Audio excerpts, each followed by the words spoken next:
c'est la gratuité pour tous dans les bibliothèques de Rolgnon et Gland.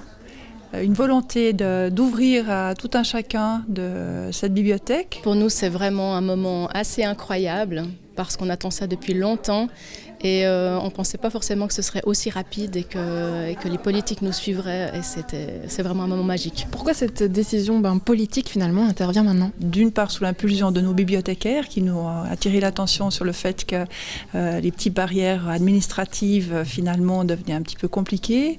Aussi parce qu'il y a d'une manière générale l'UNESCO qui s'est aussi prononcé par rapport à ça en demandant l'universalité de la gratuité dans les bibliothèques comme lieu de culture, lieu d'échange, lieu d'apprentissage. Pourquoi c'est important cette gratuité ? La culture devrait être gratuite pour tous, en tout temps, et pas seulement quand on est jeune, mineur et qu'on va à l'école où on a un accès gratuit aux bibliothèques, mais que finalement ça nous suive toute notre vie. On espère qu'on aura encore plus de public, même si actuellement ça marche déjà très très bien, et que les gens qui viennent une fois par semaine ou une fois par mois ou seulement une fois par année, qui puissent venir vraiment librement sans se demander si ils vont rentabiliser une cotisation qu'ils doivent payer la première fois qu'ils viennent.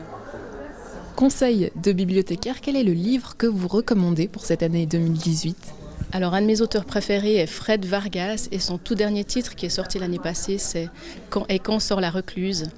Je vous le conseille vraiment, c'est des moments incroyables pour ceux qui aiment le policier. Pour les enfants et les familles, je recommande un livre, un album illustré dont le titre est Cornebidouille, édité par l'École des loisirs pour tous des 3-4 ans. Culotté de Pénélope Bagieux qui décrit des destins de femmes et donc pour 2018, ayons des destins exceptionnels.